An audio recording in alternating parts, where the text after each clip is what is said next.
Mhm. Okay, well, here we go again. I'm Bucks Benny speaking. I have a guest today, Alicia.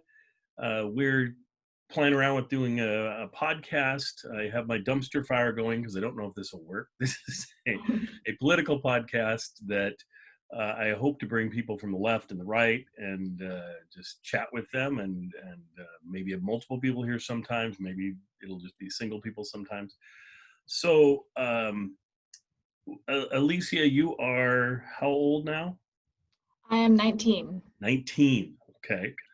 And just to get this straight, I am 56, just turned 56. So we got 19-year-old 56, and we shall see how our views work together or don't work together. But I think it'll be an interesting conversation anyway, to say the least.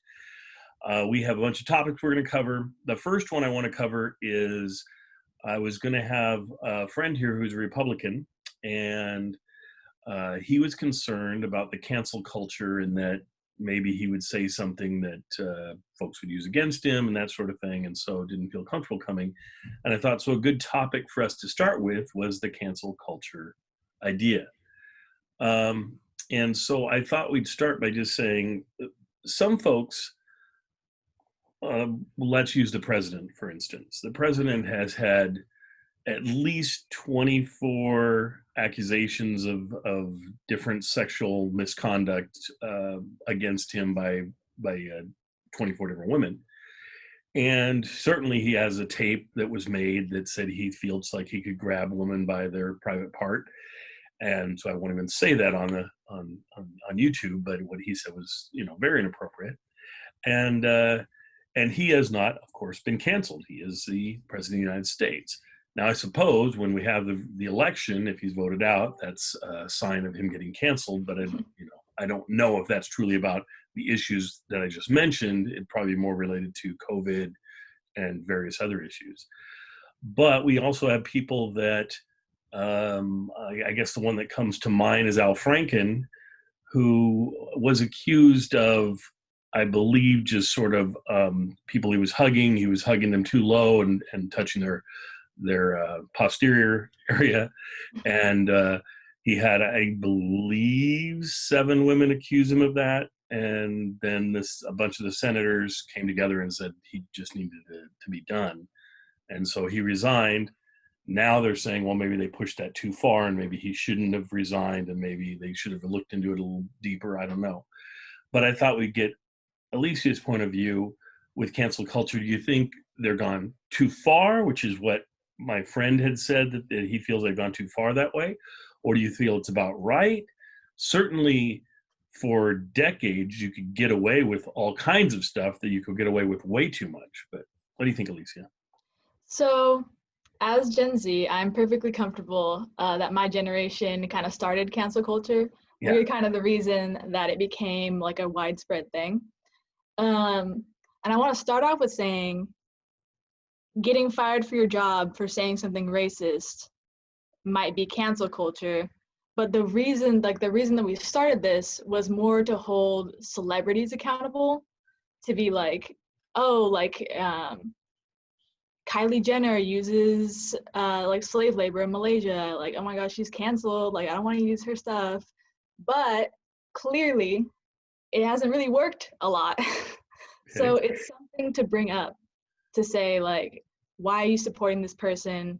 They've been canceled like for so many reasons, but clearly it has not worked. And I think what a lot of people have been looking at has been the cases like maybe your friend, where it's like, I hold these right-wing views and I don't know if I'm going to get fired from my job for this. I don't know if I'm going to get like unfriended for this or called out on Facebook or something. But I think that's not going to happen if you're not racist. Quite honestly, like that's the main reason that people come after other people, is for straight up racism, sexism, various forms of bigotry. But well, let me put it this way: do you think some of the folks who have gotten canceled or had huge issues happen with them are folks that wore, say, blackface at a party in 1988? Now, I will say this: I've gone to parties all my life, in the 80s and the 70s and the 90s. I've never worn blackface ever. I never would. So it is surprising to me that so many people apparently have done that in the past. But I guess my bigger question is, if somebody did it once in say 88, do you feel like that person, that's enough, that crosses the line and they should be canceled, and you shouldn't support anything that that person does? And if they have a job that's in media and that sort of thing, that they should resign that job? And I don't know. I mean, how do you feel? Well, here's where a lot of the division lies, is that you look at people who have been canceled, like a senator or something. Right. They do not matter. It does not matter if we are not their constituents. We cannot vote them out. Right. Unless there's like, a bunch of Congress people coming together saying that you should resign. Even if there's widespread dislike for somebody like Mitch McConnell, he's Right. not going to get canceled unless his constituents get out. However, there is the case of Johnny Depp, where he was accused of being abusive towards Amber Heard, and everyone came behind Amber Heard and was like, Johnny Depp is terrible. He shouldn't be in all of the movies that he was lined up to be in. And then we found out new information that was Amber Heard was actually the one who was abusing Johnny Depp, and she was the one being completely inappropriate, completely abusive towards him. So we look at that case and we learn from it. And we say, because he is the type of celebrity where we can just say, okay, you're not canceled anymore. You're pretty good.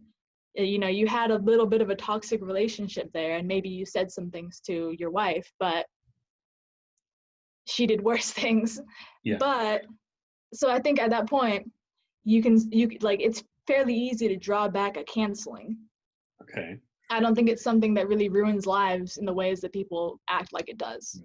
Now, in Johnny Depp's case, there's probably a number of roles that he didn't get that he would have gotten. And For sure. Probably he's at a point age-wise where he's getting out of that age of a leading man and it is something else. So there could have been, it's been 3-ish years now maybe that this has been going on with him, and right? So I mean, there's probably quite a lot of roles that he can't truly make up. But I don't know if that, I think using the specific example of he's going Johnny to be Depp, frustrated with this for a long time, that this ever happened to him, because I didn't do anything wrong, and I missed up on some of these roles where they made a movie without me and they can't go back and reshoot that movie with me in it. So I mean, I have a hard time sympathizing with that, simply because he is so rich. His life is not over. He lost a couple of roles in a movie, and he's still an extremely famous actor. He can get back some of those roles, and men in Hollywood don't exactly expire in the same way that women do in Hollywood. So It's hard for me to really be like, I'm so sorry, Johnny Depp, because I mean, like, I am sorry that this happened to you. Right. And there could have been maybe better ways to do it. Maybe your PR team could have been better. Maybe Amber Heard's PR team could have been worse. Mm-hmm. But I mean, it happened. And then on top of it, maybe we could have waited longer to make a decision to cancel you or not, till we got more of the facts or something. That's the concern that I think a lot of us have, is it feels like we're so quick to judge before there's been no trial, there's been no, in our legal system, you're considered innocent until proven guilty. But with cancel culture, as soon as there's accusations, you're immediately considered guilty. In some cases, it seems like. I would say cancel culture just does not matter in the same way that legal ramifications do. So I can appreciate that. And if we're talking about celebrities here, I don't, it doesn't matter to me. But for the normal person, I can totally understand how that might ruin a decent part of your life for the time before you decide to apologize and get back on track. Right. Because I do think that people are they're like, if you're fiscally, you do the whole like, I'm fiscally conservative but socially liberal, or I can appreciate this, I just don't really agree with that. Nobody's really coming after you, because there are still plenty of people out there who have stable jobs. They're working in government, they're working wherever they want to, and they haven't gotten canceled. Right. And I just don't think that a lot of people care enough. Yeah. It's Well, usually just people in positions of power. yes, I agree.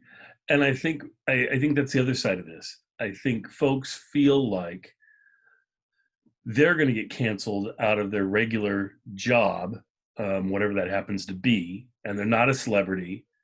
And so they're afraid to speak up and say what their point of view is because they might get, when in reality, I haven't heard of anybody that works for the post office or something who said something that was an opinion.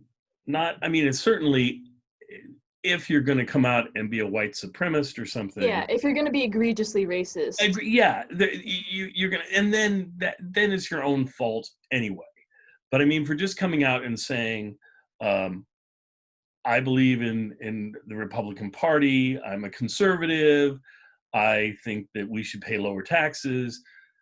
I've never heard of anyone getting canceled for that. Or on the left saying, I believe that college should be free, and I believe that everybody should make $1,000 a month. No one's going to.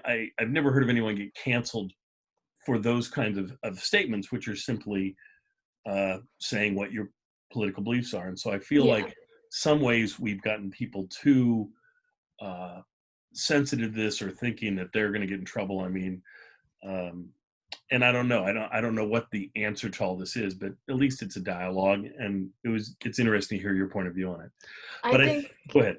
I just think that it's also important to remember that the U.S. government has canceled quite a lot of leftists through a gunshot wound to the head. So they aren't exactly disbanding the KKK here. You're not going to there's just with the rampant white supremacy, a bunch of 19-year-olds like me saying that you're canceled on the internet is not going to affect you in the same way that a Black Lives Matter protester getting their lives ruined because the police are stalking them is. Correct.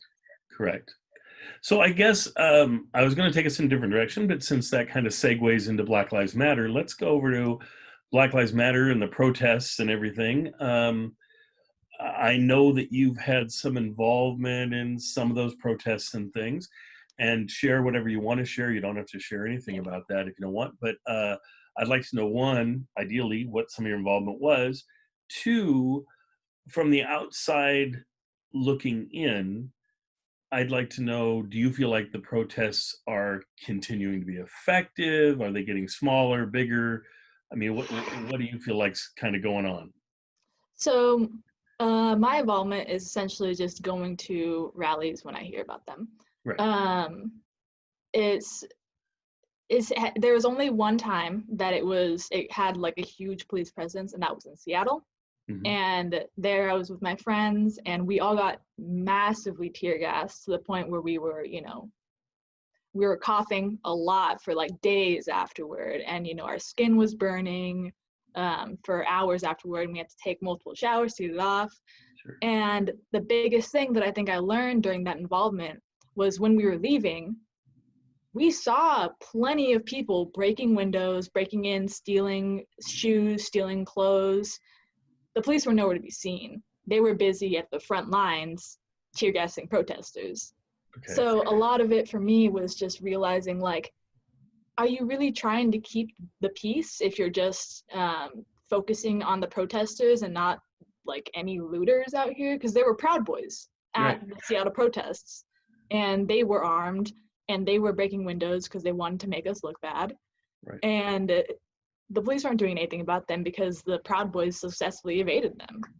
And I think in Portland, the police were working with white supremacist groups saying, hey, like, you should get to the side here. It's going to get a little crazy soon. Okay. Yeah. Now, let's unpack that a little bit and go back to a little bit of that. There's a couple things that I'm interested in. One, tear gassing is something that we hear that police want to keep being able to tear gas people. They say it's one of the more effective ways of dispersing a crowd. Their angle is, if we can't use that, all we have left is like our batons, and then we have to start hitting people if we're going to do it, and that's going to really hurt people more than tear gassing. Now, from your point of view, you've been tear gassed, you know what it's like. Was it, and you've seen it on TV before that, and been like, Yeah, okay. certain And cities was it got hit worse way than what you more thought than it we would did. be? Was it about the same as you thought it would be getting tear gassed? How was it? I would say imagine the spice that you feel in your on your tongue when you're eating spicy food, but it's everywhere. Yes. And you can't touch your eyes, and there's stuff in your eyes, and you just have to sit there and wait and it's an incredibly helpless feeling when Right. you've been tear gassed and it gets anywhere close to your eyes and you're not wearing goggles, Yeah. because you have to wait for somebody who is wearing goggles to drag you away from the tear gas and pour stuff in your eyes, Right. which I had to do multiple times at the protest where What there do they was. pour in your? I've seen them pouring milk, but I've heard milk doesn't work. But I don't. Yeah, there's a lot of disinformation on the left side of this too, so don't worry that you don't know. Yeah. Mainly use water is the thing. Mainly use water.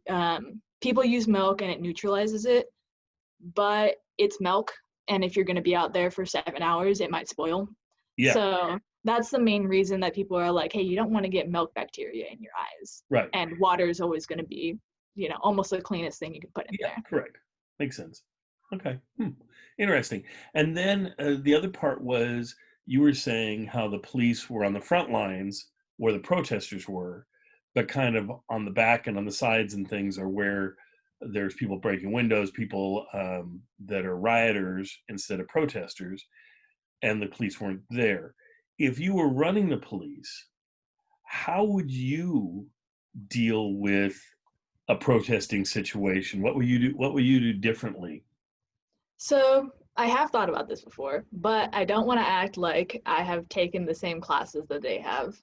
No. So what I would say is you can line the streets if you want to. Go ahead. I don't personally see any value in crowd dispersal if it's just a march. Yeah. If they're just marching.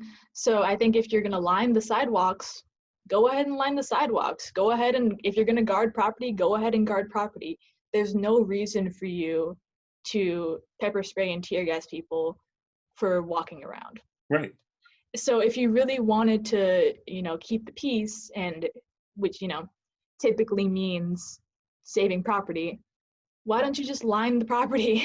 Why don't you just stand around where there's actually things? And I understand that, like, there's, we don't want to run them too thin. Right. But when there's a cops side by side with their huge riot gear, I think they can handle it being, 6 feet away from the next officer there is. Oh, so you're saying you think they could spread out a little more than they did? I don't think they need to be in the street. I think they can be on the sidewalks. Okay. And yeah, because from what I've heard, it's when they're blocking protesters that it can get more heated, and protesters could get more angry if they just let them go through and maybe had I don't want to say like a parade route that they go, where they have certain areas that they can go, and the leaders of the protests know this is where to go. Then they're more likely to, as long as they keep moving, they're more likely to not cause problems than if they're backed up and stuck for 20 minutes in one spot. Yeah, so I would say, first of all, my ideal protest would not have police there. Most of the time we self-police. There were so many times, like in like the big groups, where you'd see usually some, like, he looks like a 15-year-old white kid just trying to throw rocks at I think it was at like a Nike store or something. Yeah. And people literally just grabbed him and were like, "What are you doing? Like, what are you doing?" So you guys were policing yourselves somewhat. Yeah, we were like, this is just gonna make us look bad, and we are fully aware of that. Like, we're fully aware of how the media perceives us. Sure. So, like, you don't need to go loot the stores. We're just walking around. Yeah. And so, like, we were completely fine with pulling them off. And when we didn't counter Proud Boys, we didn't know they were Proud Boys at first. So somebody tried to, pull them back in the same way they had before. And the guy elbowed him in the stomach and then flashed his gun. And we were like, okay, never mind. We're good. We're going to keep walking. Yeah, do whatever you want. The police can handle this one. I'm walking this way. I'm walking this way. Don't mind me. Oh man, I'm just so glad that you stayed safe. And oh yeah, I mean the moment that I saw the riot trucks coming down, I was just like, I think this is a little much for me. Now, are you currently doing any protesting now in the last few weeks, or have you kind of, because I mean, everybody's got other things to do as well, and I don't know if you're still as much. I would be going to more, but I have family matters to take care of, and I have to take care of my grandparents. Yeah. And my uncle's funeral is this Saturday, so I don't really want to go there with protest bacteria on me. Oh yeah. So that's kind of the only reason that I'm not going, though, is I don't, I know what I have to do. I know what my responsibilities are, and there are other people who can take care of that. When I didn't have any responsibilities and, I was living in my dorms with just a bunch of young, healthy people, I was completely fine going out all the time because I would only see my parents after 2 weeks. Yeah. Got it. Yeah, because you're trying to keep everybody safe with the coronavirus. Yeah. And everything. Got it. That's very respectable. How would you assess are the protests going? Do you think they've been pretty successful? Do you think they haven't been as? I mean, I'm sure they haven't been as successful as you would like. Oh, I mean, everybody always wants more. It'd be better, bit more. But I think a lot of us have been, because we've had not to this level of protests in a long time. They're saying we haven't had this level of protests since like 1968. But yeah. But we have had protests, and a lot of times afterwards you look at it 6 months later and you say, well, what did that accomplish? And there's really doesn't feel like there's anything to show for it. In this case, there are already permanent things to show for it. Places have gotten renamed, statues of that honor folks, various colonizers. Yeah. There's a lot of things that have happened.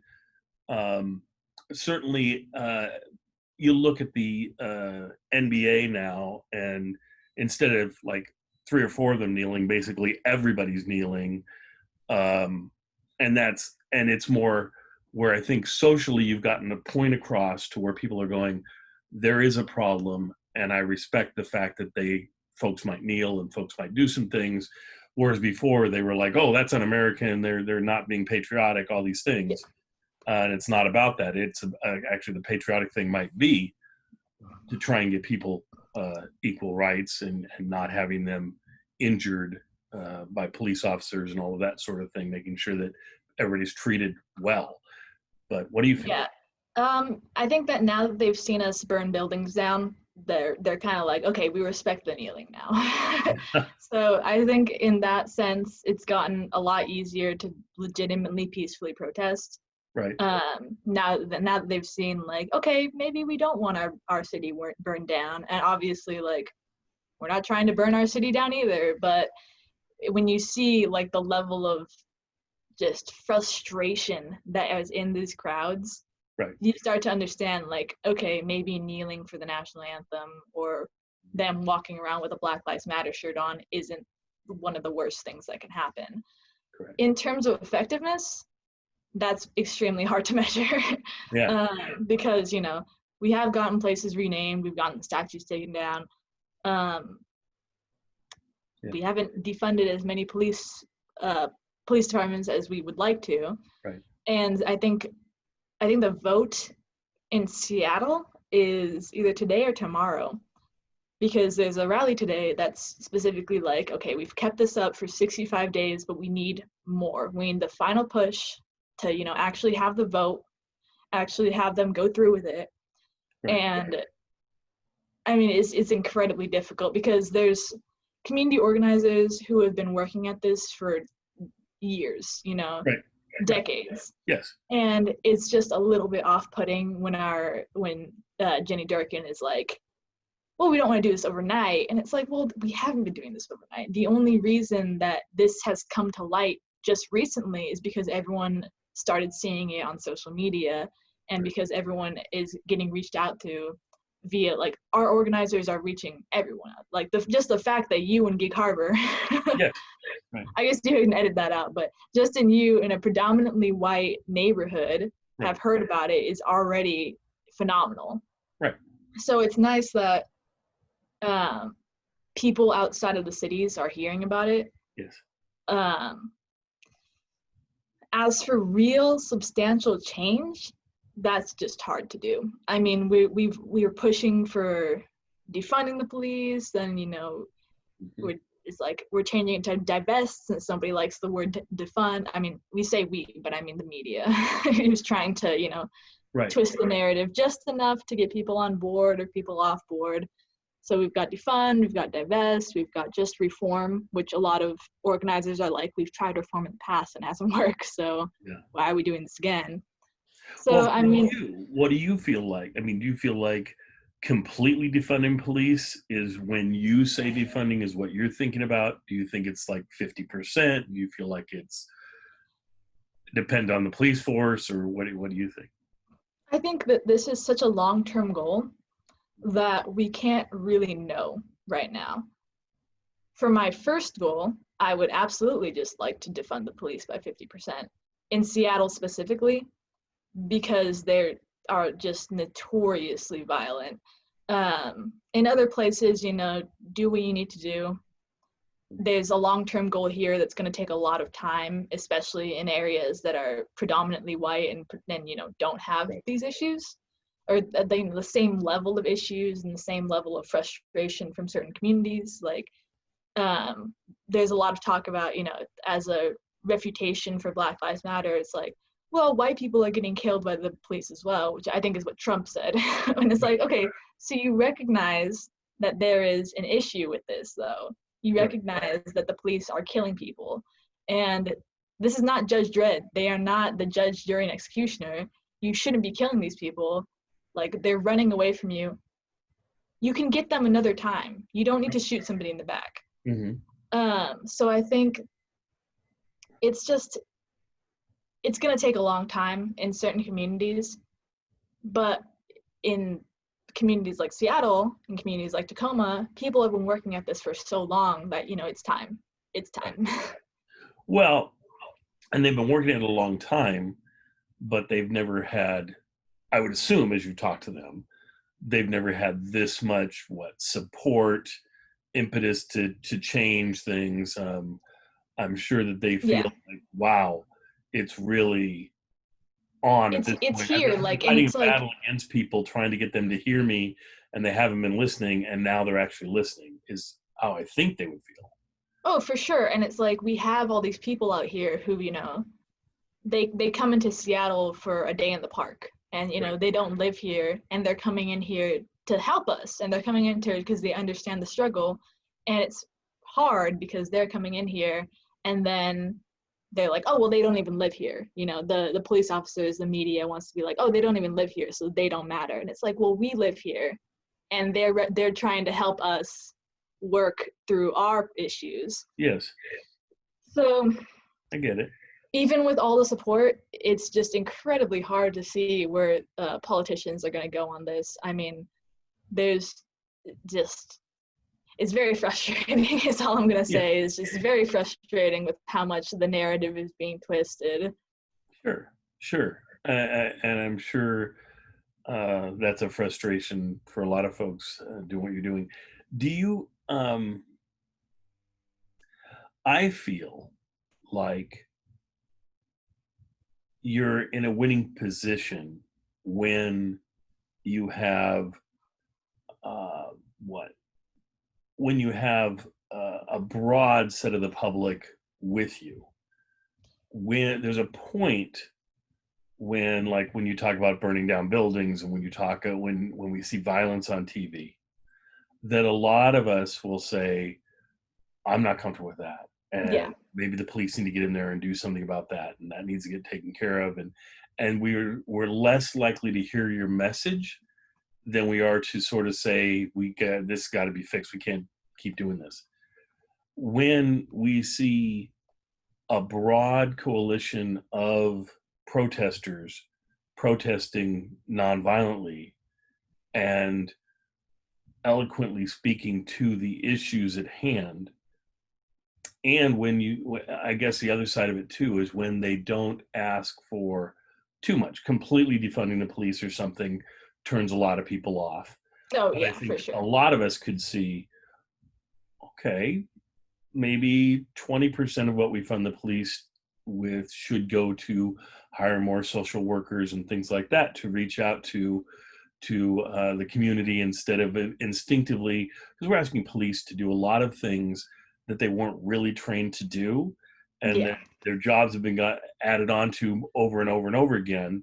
And maybe this could, one, help the police, help the people, just be a win-win for like everybody.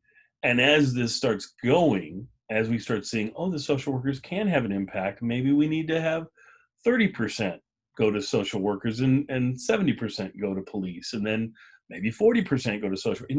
As long as they can show that it's working and it's being effective, I think people will go that route. I don't know if you say it's all or nothing sort of thing, that you're going to lose a lot of support, I guess is what I'm saying. I think. That's why this is absolutely such a long-term goal. Yes. Specifically because, with social workers, there's been a lot of talk about social workers. A lot, like so many people are like, we should just divert funds to social workers and they can deal with it. And unfortunately, it doesn't deal with racism within social work. Right. Nor does it deal with the fact that even when social workers are working well, Mm-hmm. it can take years for the good stuff to be brought in. Right. To be It's noticed. like when they legalized abortion 18 years after, you got all these like lowering in crime and all these things. It's Yes. like, okay, and it's understandable, but it takes so long to reap the benefits. So Okay. it's hard because we want to do this right now, Yeah. so that sometime in my lifetime Right. we're able to reap the benefits, and I won't be 70 years old by that time. Agreed. But everyone is kind of I'm for personally extremely worried about us defunding the police for a year or two, and then everyone's saying, oh well, we've only seen we've hardly seen any decrease in crime, we've hardly seen any So you good things defund happen the with this. police by 10%, and you get some social workers, and they say, oh, 2 years have gone by, that really didn't work very well. We'll get rid of these social workers and give 15% back to the police, and you're in a worse place than you were before, theoretically, Yeah. from what you're trying to do. So it's like I'm going to get that point of view. the best case scenario for the I guess the slow movement that you're talking about is we defund the police by 10%, 20%. We wait all these years. The studies show that it was a good decision. We say, maybe we should do it again. We do it again. We wait many years, and the cycle repeats to then I'm 70 before a change has been made. Okay, So let me it's give you like, another proposal. What about if you said, okay, the first year you realize that there's going to be kinks and things to work out. So you're yeah, going to fund them to 90%, and 10% is going to go to social workers. But as this thing you pass says that in the second year, 5% more slides over. So the police are now at 85%, and 15% of that budget is going towards social work. And then and just keep sliding over like 5% a year for, say, I don't know, whatever you can, 5 years, 10 years, whatever it is. And then at least you would have a constant movement in the way you want, but it wouldn't be so radical at the beginning to where people get turned off by it. I don't know. What do you think about that idea? Or is that? I think, it's difficult for my generation specifically to deal with long-term changes because, well, let's use the example of climate change, is where, we're being told by 2030, by 2050, we'll have everything figured out. and we're like, it's going to be too late by then. Yes. So as you think about like the amount of money we're taking away from the police, how many lives are going to be lost in that time? You know, we keep saying no more, we don't want this to happen again, but it's going to keep happening. It's going to keep happening until, you know, real substantial, huge revolutionary change happens. And if that's 30 years down the line, you're still having somebody die like every day. Now, I don't remember the Martin Luther King quote exactly, but it was warning about gradualism and saying, beware of the seductiveness of gradualism. For a guy like me, you can say, oh, well, gradualism could be a way to get what you're looking for in the long term. But in some cases, gradualism is not what you need, for sure. And I can totally see that certainly in climate change, certainly in with civil rights. They need their rights now. They didn't need some of them to get some of their rights now, and we'll slowly give you rights over time. They needed it now, and gradualism was wrong. I don't know if in some cases gradualism is a better way to go, like the police situation. I don't know. I mean, I guess It's you know really what? tricky. What's funny is it's not really up to me. It's really you that this is on. You and the protesters trying to figure out what you want and getting that to turn into action and getting, you know. Yeah. One. I honestly think that 50% of the SPD, again, this is the most of what I'm talking about is just the SPD because they're the ones who I've had the most That's what you know the experience best with. and everything. Yeah. Yeah. 50% defunding of the SPD I think it would work. Okay. Quite honestly. I think like the most I'd be willing to go down to is like 30%, but I'm absolutely willing to just say 50%, cut it. I'm tired. I'm tired. No. Yeah, I hear you. Okay. I think the issue is a lot of people aren't. And so that's when we're trying to figure out like, okay. Well, that's where people start saying they feel unsafe. If you're going to take 50% of the police force away, I live in Seattle, let's say I don't feel safe. I don't feel like they're going to be able to protect me and my family as well as they could when they were funded 100% the year before. You and the other protesters might feel safer and might feel better about how things are going. Certainly, Black Lives and Black Lives Matter and the people that are affected by that, they would feel like, okay, less police officers or less people to threaten my life if they feel like police officers are threatening their lives. That makes sense.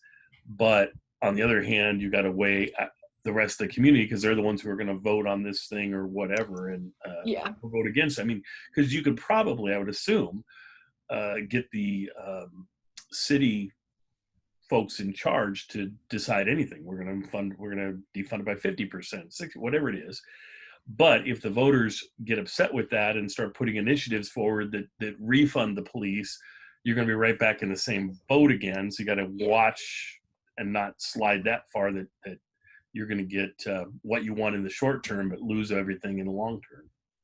And it's hard. It's hard to figure out what a lot of people who are advocating for defending the police or a safe Seattle, that's a call out to a specific Facebook group who is a little bit kooky when it comes to defending the police, in my opinion. But I think it's going to be incredibly hard to convince a lot of people any amount of defunding is appropriate to defund the police. Right. And it's hard to show people the budget and tell them that this is wrong, because then they're also seeing crime statistics and they're saying, well, what about this? Right.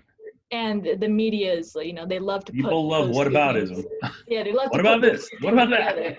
It's like there's so many arguments against that a couple of Google searches can solve for you, but you can't expect them to do that, unfortunately. Right. You do have to sit down and have conversations with those people and say, hey, like, I know that you think that this is protecting you, but look at all the people that it's not protecting. And is this really like, are the police preemptively preventing crime in your area? Like, do you really think that they're doing that? Or do you think that they're coming by 3 hours later and writing some stuff down to never contact you again? Because that is a lot of people's experience with the police, is like, my house got robbed, some things got stolen, you know, even especially with sexual assault or domestic abuse, the police have not helped at all. And Right. obviously there are cases where they have, Sure. but there are a huge amount of cases, unfortunate amount of cases where they haven't. And so, you know, you've taken suburbia and you've told them, if we take away police, you're not going to be safe. I live in suburbia. My parents live in suburbia. Police don't come by here anyway. I mean, like, a few houses got robbed, a few cars got robbed, you know, every couple of years is like a little string. The police are never here. They come by, they take some stuff down, and then they say, all right, watch out. Sorry about that. And So that's it's all like, right. I think that a lot of people are completely convinced that they're doing, like, the police are doing everything they can. And I'm sure a lot of people have had amazing experience with the police where they genuinely fought for them and they genuinely wanted to solve the crime, to get the perpetrator in jail, to help the person feel better afterward, you know, because, you know, all the trauma that you're getting from the police aren't really helping that, but the police can put you in contact with people who are. Correct. However, a lot of times that's not what's happening. Right. And Right. so I think it's like, And if they had a social worker with them, maybe that would happen more often. And yeah. And yeah, so it's like, a lot of people just genuinely, you know, like, think a little bit about the police. Because if your only interaction with the police has been you getting pulled over and the police just being like, ah, all right, I'll let you go. That is not the same experience yes, as so many people in America. And you can't like take that experience out from your life and say that this is equivalent to the experience that people in the inner city have had. right. So I think it takes a whole amount of unlearning and Yeah. genuine critical thought into what the police have done for you, Mm-hmm. to the point where you can look at your life and say, maybe we can defund the police. Well, I think But part of it is I think people say, if you defund the police by 50%, let's say, the criminal minded folks will know that, and they'll be more likely to rob my house, do these things. Currently, the police don't have to do anything for me, because just knowing they're there and having their presence makes a burglar less likely to come around than if there were no police, and they knew, well, I'm not going to, there's going to be no problem, so I can be a burglar, or attack, you know, people and so forth. I think that's one of the concern some folks have, as you defund by massive amounts. But I don't know. I mean, it's a tightrope you folks are going to have to walk and figure out who's comfortable with what. I kind of feel like I'm pretty good at being the voice of kind of the center of things, and to me, I would say 50% is going to be a hard lift. 30% is going to be a lot easier lift, and maybe somewhere between 30 and 50 is possible. I don't know, but that's just yeah, seems. we'll see. Yeah, yeah. So we will see, and a lot of it's education too. I mean, if you're protesting and you do a good job educating during the protesting, of explaining to people how they are going to be able to get by, and it's going to be okay to have 50%, and that, and if you guys are pushing social workers, or you're pushing other avenues and saying, but we're not just saying take 50% away and have nothing else in its place. We're Yeah. saying, here's a safe thing to put in its place that's going to help with the situation, and you're probably better off. I don't know. And I think the first thing is, we live in a state of mass incarceration. And if you're genuinely worried about detriments being taken away, there's still jail. Right. And like, I have my own qualms with mass incarceration, and Sure. like, the And that's prison a system in subject for a general. future podcast. So there we go. Yeah, but if you're genuinely worried about detriments, just, the jails are still there. People are still going to get arrested. People are still going to, get their punishment Right. if you are into that. Okay. So I think it's like the police are a detriment, are not a detriment. The police are a deterrent when you see them. Yeah. You're gonna slow down on the highway Right. when you see them. You're like, you might, okay, make sure that I'm not jaywalking in front of the police officer. Right. But we were never going to get to a place where there's a police officer on every corner. Right. We were never going to do that. So, and not that you would want to get there. and we wouldn't want to get there anyway. Yeah. So it's like, we're never going to be able to get there. So we might as well just put in avenues where poverty is reduced and crime is reduced as a result. And, you don't have people stealing bread, the type of thing, you don't have people stealing, you don't have people scamming in order to earn their rent back. Well, I suppose a parallel argument to this too, or a parallel line of thought, is how much funding does the military need?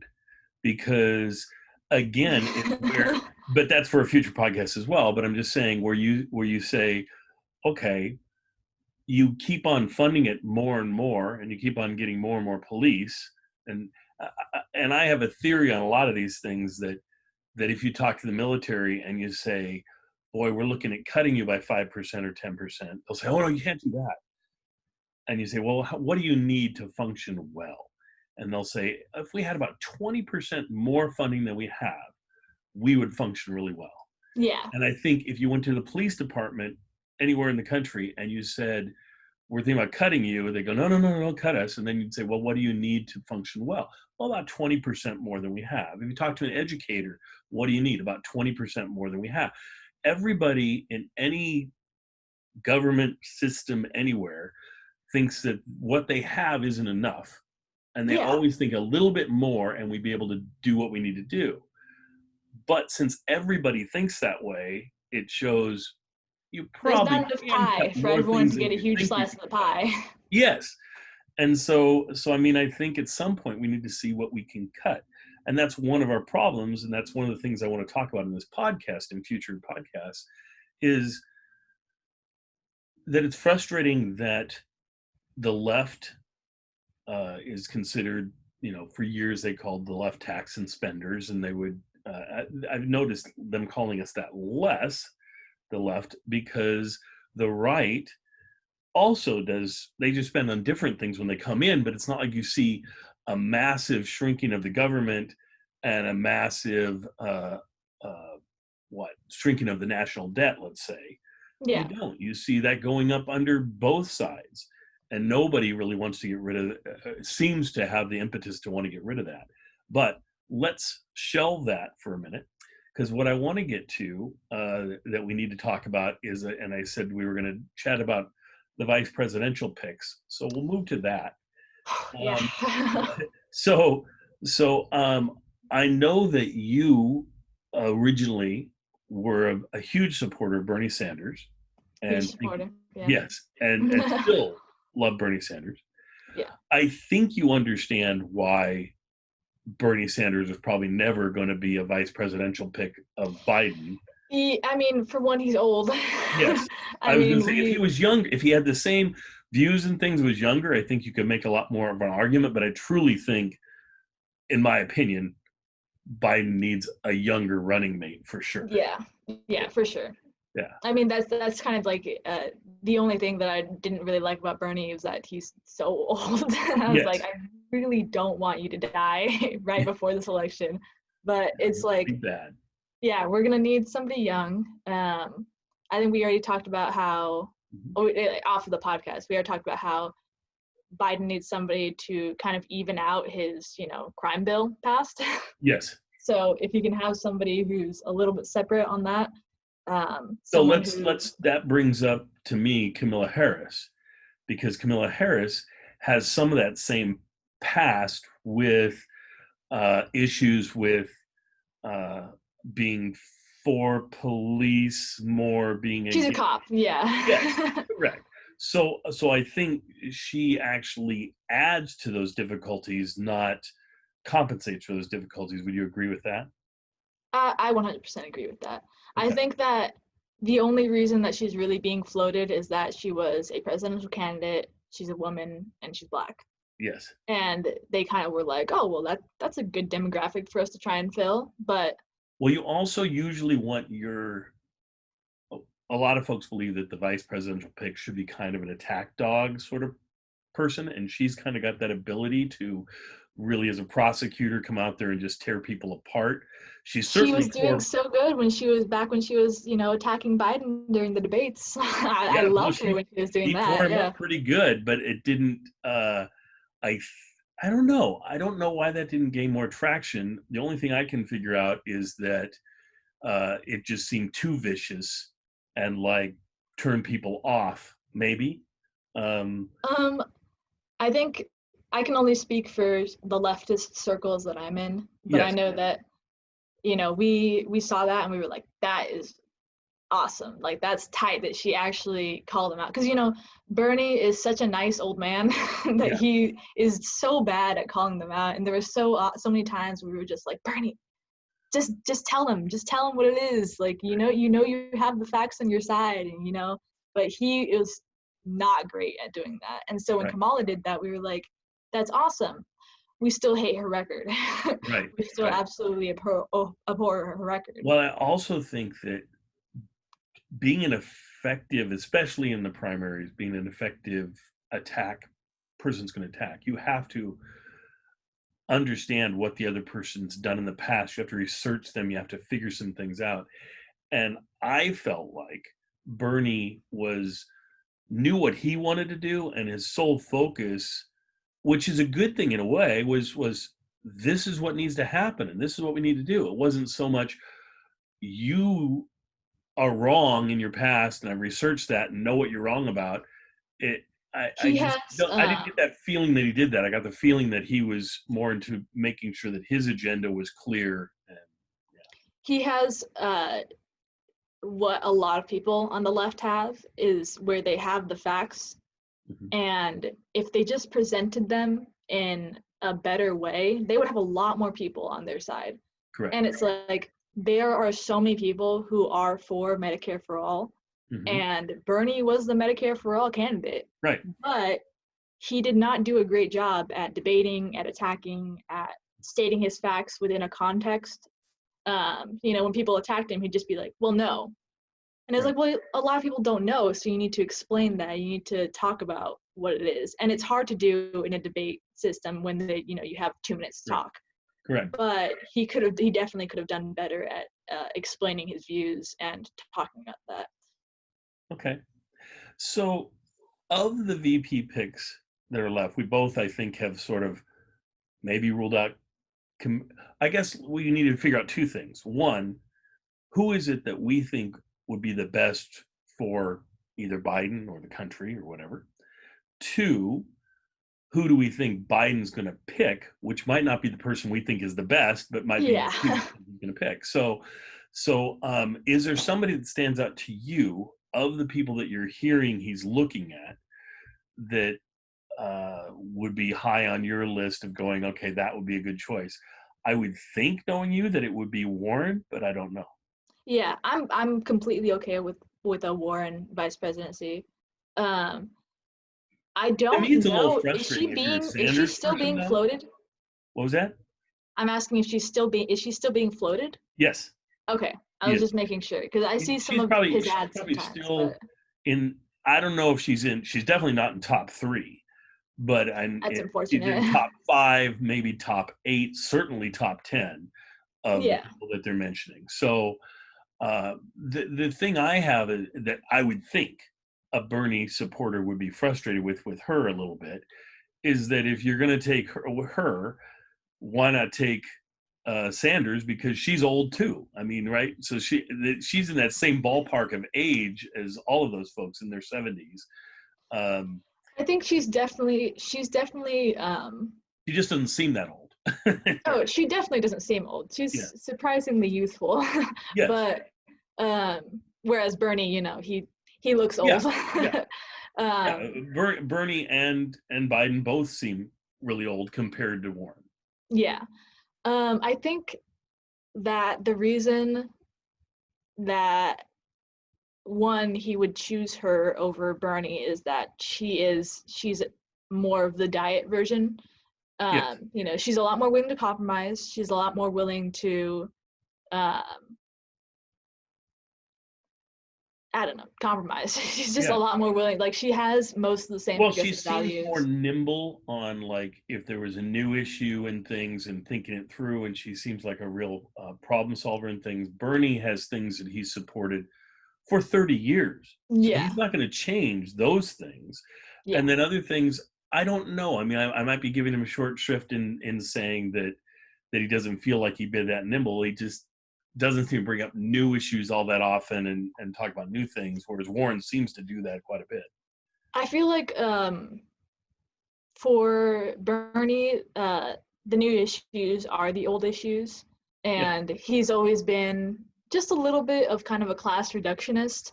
Yes. So, you know, he talks, and like that's what a lot of people attributed to his loss in 2016 is like he is so bad at getting um, just people of color on his team.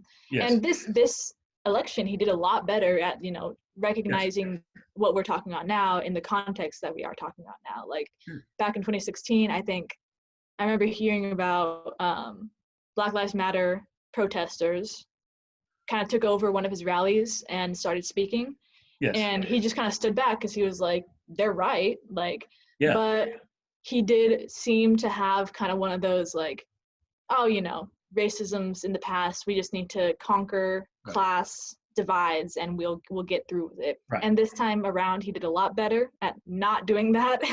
Good. Yeah. But yeah. But I think also, honestly, all of us, once Biden said that he was definitely going to have a female choice, right? It kind of wiped out a bunch of folks that have been looked at. I mean, I don't think I anybody honestly I was seriously looked at expecting Pete Bernie. Buttigieg to be I one don't of think his. anybody seriously looked at Buttigieg. I don't think they've looked at any of those folks once he kind of said, "No, we need a female as my running mate." Oh, definitely not. At Yeah, least no. that's what I feel like. I feel like all the lists anyone's ever seen are all women, and I feel like he's almost committed to that, to where he can't.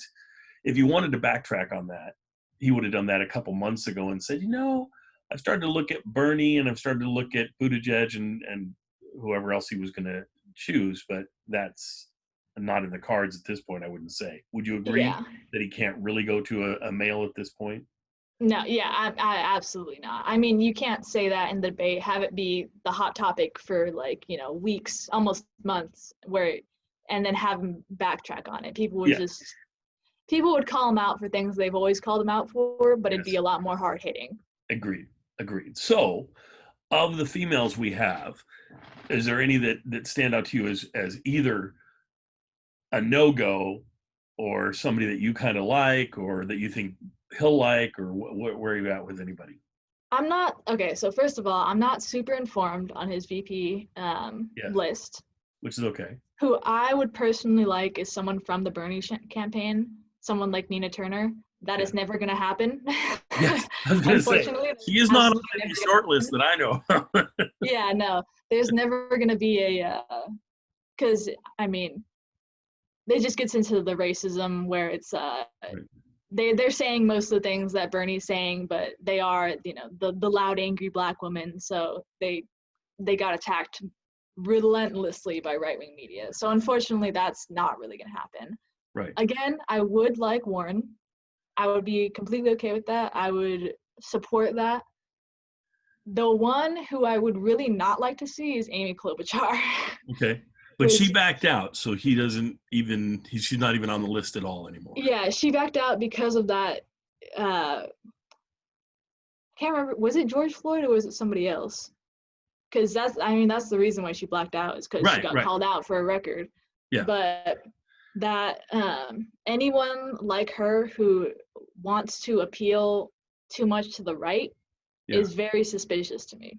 Right. Because I don't think that that's, you know, if we're Democrats, we're Democrats, you know. Right.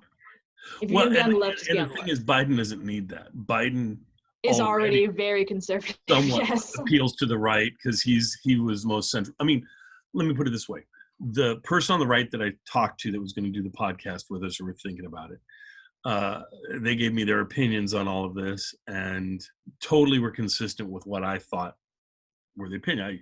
We said of the candidates for president that were the major candidates.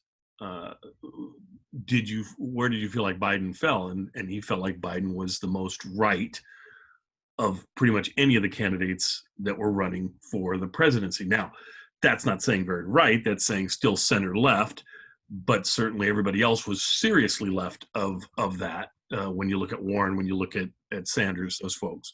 So he could see himself as a Republican voting for Biden. He personally felt like he was still probably going to be voting for Trump because of what he would describe as things Trump had been successful at, probably Supreme Court justices, that sort of thing. Successful is a word for it. Yeah. I'm just trying to be, Yeah. be honest with where he was at. When we talked VP picks, I thought it was interesting because he came up with the same VP pick that I did, and it was for the same reason that I did. We both feel like I feel like I know Biden fairly well because he's had a couple presidential runs in my lifetime. Yeah. He's certainly been in politics my whole lifetime.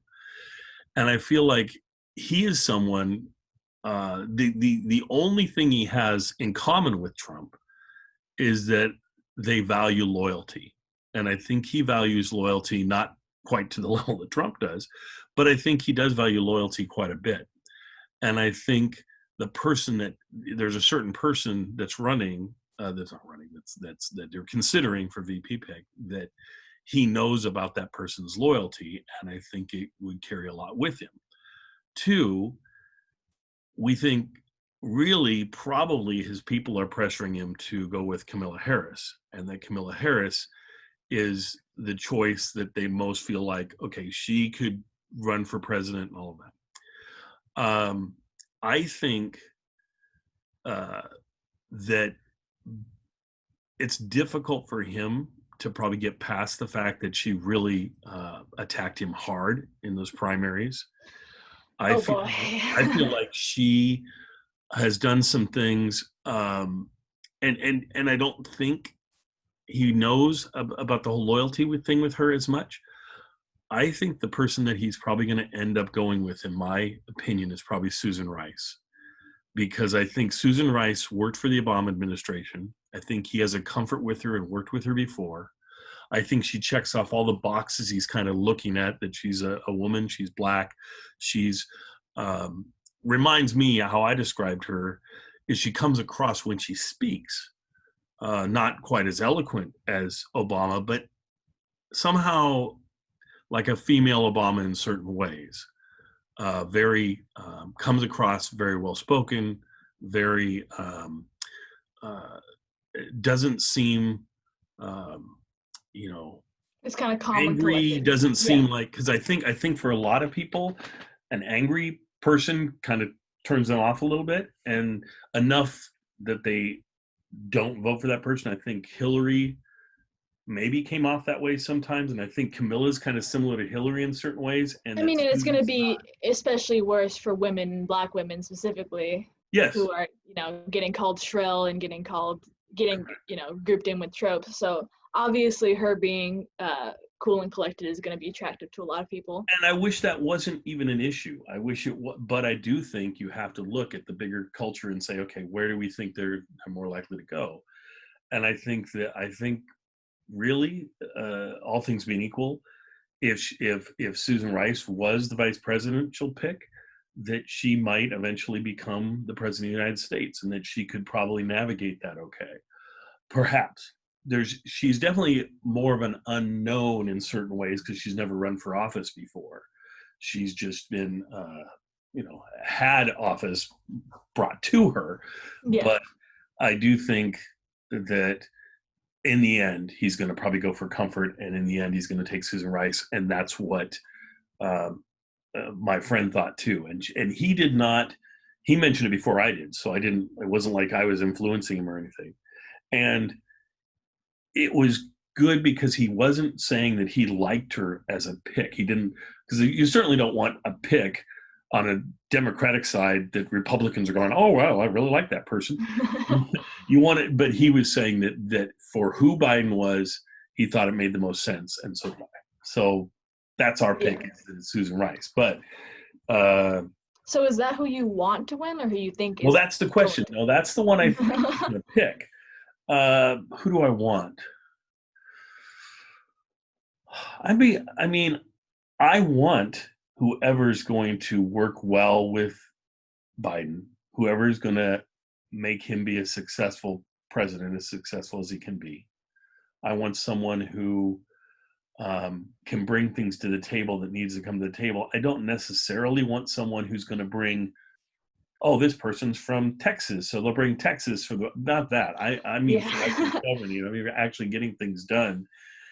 And I think a lot of these, well, I mean, there is a list of a lot of talented women in the Democratic Party that are all capable of doing this. I think really his short list could be a list of 30 women that are really competent, could handle that job. Now, I don't think those 30 women necessarily could have the skills all around to make folks go, oh, I'm really comfortable with that person. I think that's very few, especially who are going to be able to make them so comfortable that they would vote for that person later on for president. And I think that, like I say, is more the Susan Rice's area. I think I guess it was me. I would probably say Warren might be a choice, because I think she would bring up ideas and bring up and help him to think things through, instead of just going with,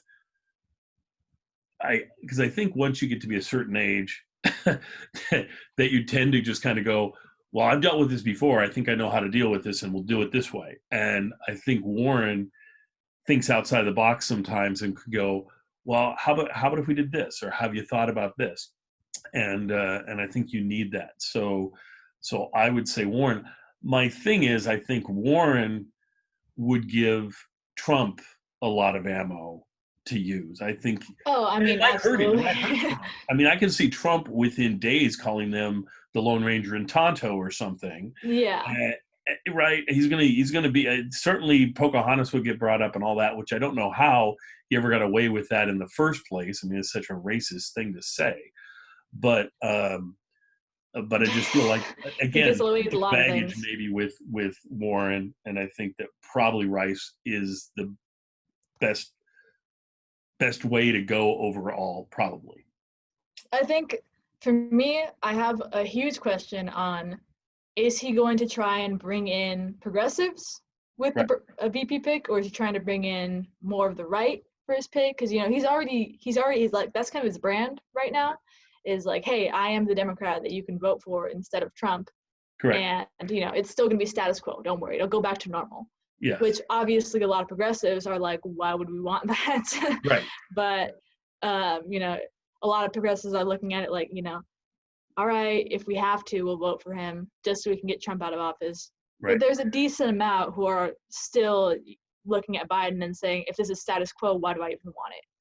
So it's a question of, if you bring in a progressive VP, do you want to bring in progressive with you? Because that could alienate the right, and if you bring in the right, it's going to alienate progressives. So right. It's a real juggle for him right now, trying to figure out where he's going to lie. And I think from what you've told me about Susan Rice, she sounds perfect because she's so new.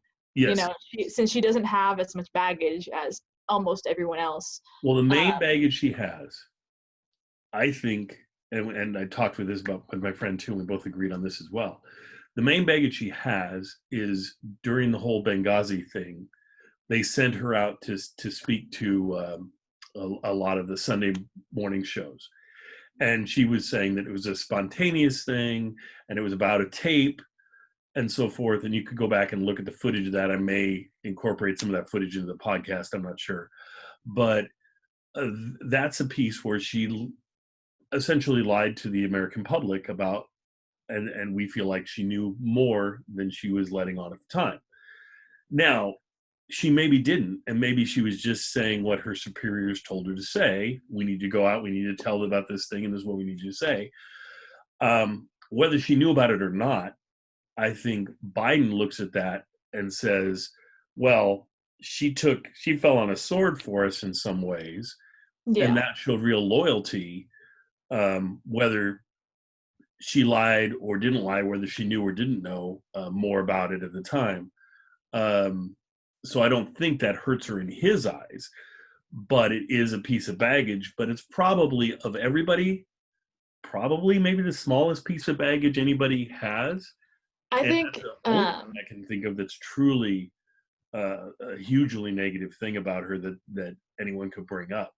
But I mean, like I think the left, the further left, and then all of the right are definitely going to be like, well, what about that? But I think a lot of, Biden's main focus, which is just moderate Democrats, they're going to be fine with it. Because, yes. I mean, if they're voting for Hillary, if they were going to vote for Hillary, then why would they, be mad about the comms person saying what Obama wanted her to say, essentially? Yeah, correct. I think that is true. And then I think the other thing is that I think Biden's team probably doesn't feel like he has to reach out to the left any more than they already have. I mean, it looks like the coalition he's got is going to take him across the finish line. So what he needs to be doing, and if you're looking at it from the point of view of a person that's just looking to have him win, is let's not mess up the coalition we have now. If we bring in somebody from the far left and please the far left a little more, then we might lose some of the people that are a little bit to the right that we're gaining. And so maybe it's a wash, maybe it's not.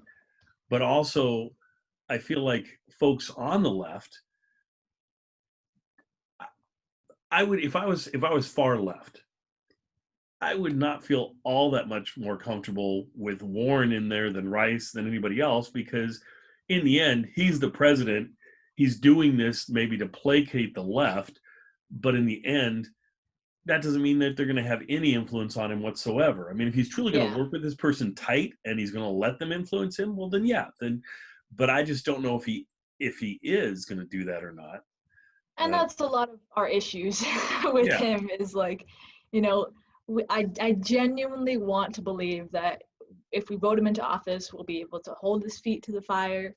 He'll have enough people in Congress to influence him. He'll have a decent VP who will help influence him. But like, who knows if he's going to let us even do that? Correct. We really have no idea at this point. And it's really hard because you hear from a lot of people like, oh, well, we just vote him in. He's going to be, it's going to be easier for us to influence him than it's going to be easier for us to influence Trump. Right. Which is obviously true, but how much better is it going to be? Correct. Well, and it looks like he's got a really decent chance of carrying the Senate over to the left-hand side as well. The Democrats might take the Senate.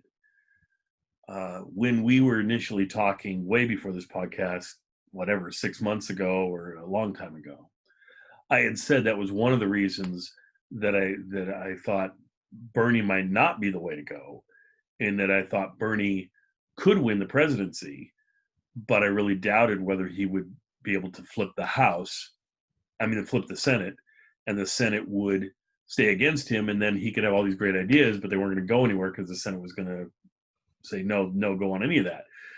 Looks like Biden may actually have the Senate and the House for a while. His Obama, and this is something else I was going to bring up in this podcast, was that Obama at Lewis's funeral had said that he thinks that the filibuster should be kind of done away with entirely. And I really think that that was thought out to give support for Biden and the Senate in doing that in the future. I don't think that was just a casual off the cuff remark.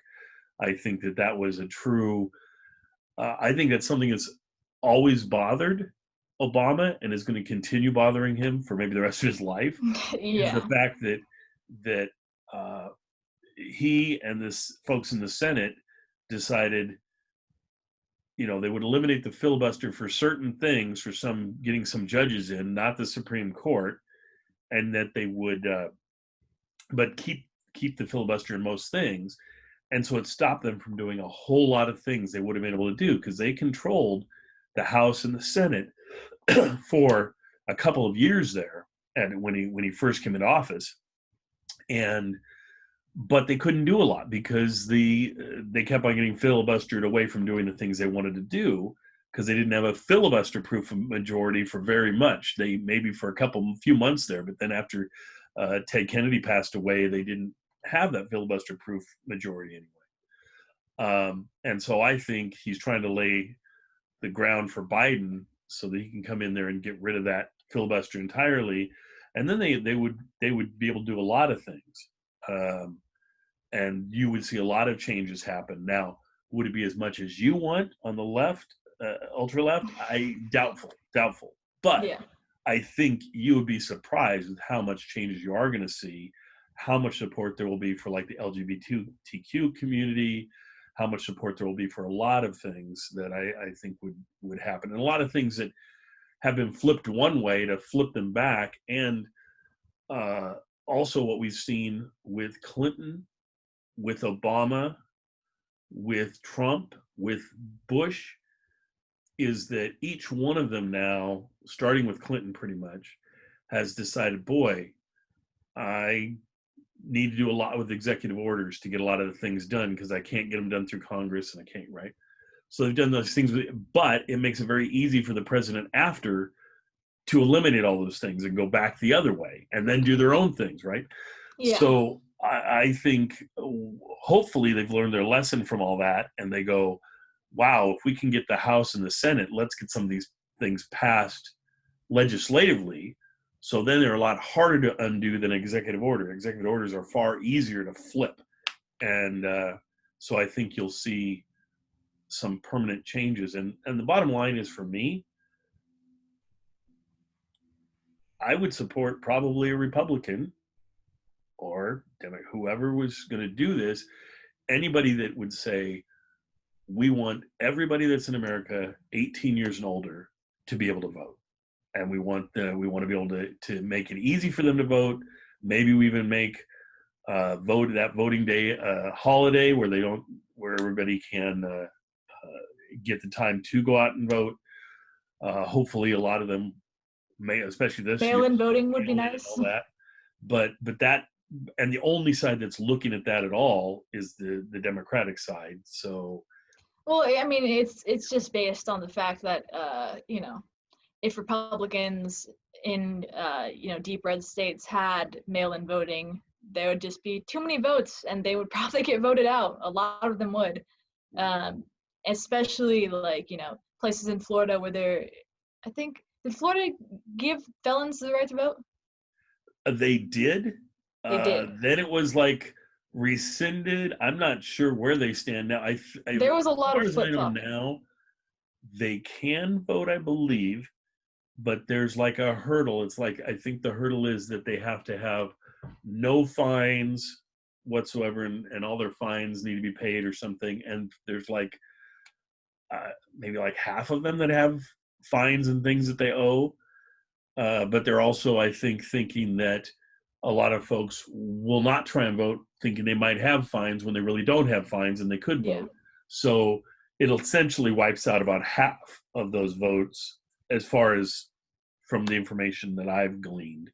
And I could be wrong with that because I don't live in Florida, but I just know what I've read. So yeah. I've never understood not wanting felons to have the right to vote, simply because is the worst case scenario that they legalize murder? Like, there's not enough people out there to legalize felonies. It's not going to happen. Like, you don't Well, have I to worry think the about that. theory is that most felons they find are a greater preponderance of them would vote Democrat, Oh, definitely. and so the Yeah. Republicans are uncomfortable with that, and so I think When that you have mass incarceration that primarily targets Black and brown people, of course, most of the people that you incarcerate are going to be Democrats. right, right.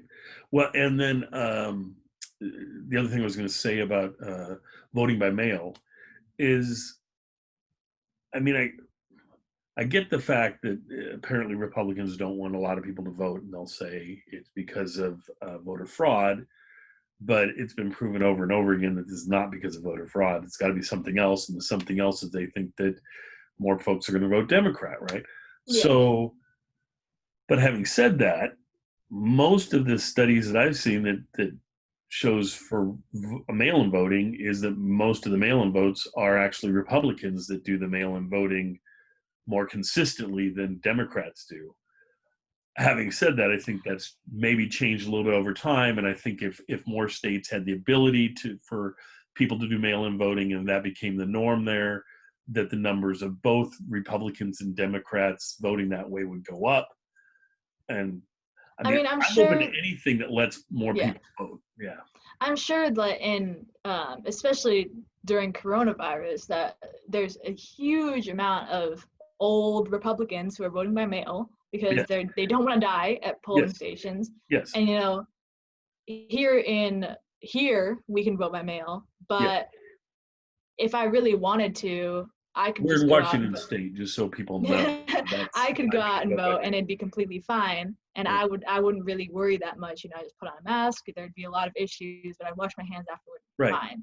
I would still be genuinely worried for my grandparents because, they can go out and vote without mail-in voting, and it would just be a lot more stressful there. Yes. So I'm sure that like that's the reason. I don't really understand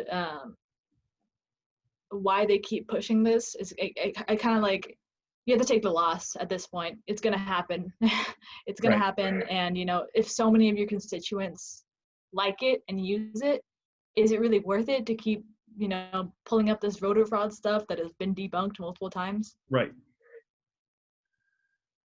Yeah. I hope that changes somewhere along the way, and I hope for this election that they allow more people in more states to do mail-in voting than ever before.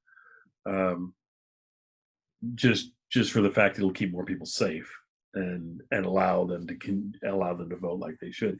I wonder too sometimes, and I mean, and certainly I've read this, that with President Trump continuing to say that he has doubts about voter fraud and mail-in, and that mailing in is a dangerous thing and all of that, he might turn away some of his own people that don't trust it and that end up not being able to vote or something. I mean, folks are saying that maybe it'll have a negative effect on his voters. I don't know if that's Yeah, the we'll have case to or see. not. But we'll see what it does, and yeah, it's going to be really interesting. But I'll Yeah, tell you what I we're want to doing. believe that, this is Biden's election to lose, Yeah. but I really can't be sure. I really cannot be sure at this point. So we'll Well, have to see. lots of folks were really pretty convinced that Hillary was going to win the whole thing, right Exactly. up till the end, and that didn't happen. So it just depends. A lot of the swing states really depends on them. I mean, I think it's guaranteed at this point that Biden's going to win the popular vote, but does he win the states he needs to win to get him the electoral college win or not? And that remains to be seen. He looks like he's ahead in a lot of those places. It looks like a lot of the Democratic senators are ahead. We'll just have to see the way the whole thing folds out. But I think that's a great stopping place for us because we've been going for quite a while on this podcast. Mm-hmm. I want to thank anybody who tuned in and listened to our whole thing. I think that was great of you. It wasn't as much of a dumpster fire as I thought it might be. I thought Alicia did a very nice job. You Thank you. present yourself better at 19 than I could ever present myself at 19. I'll tell you that. You're well thought out, well thought out. So thanks again, and tune in. We might be back in a few weeks to do another one. We might be back next week. I don't know. Well, we shall see. And please comment or let us know how you feel about this podcast and whether you'd like us to do more.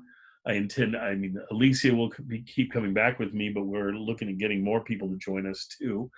Maybe more people that I'd like to have some voice of the right, the left, center left a little bit, and just kind of have a dialogue, because I think instead of yelling at each other, just talking to each other and listening to each other is a far better way to go. So anyway, thank you and have a wonderful day. And we shall see who, one of the reasons we want to get this out is to see who Biden was going to pick for his VP choice. So remember, you heard it here.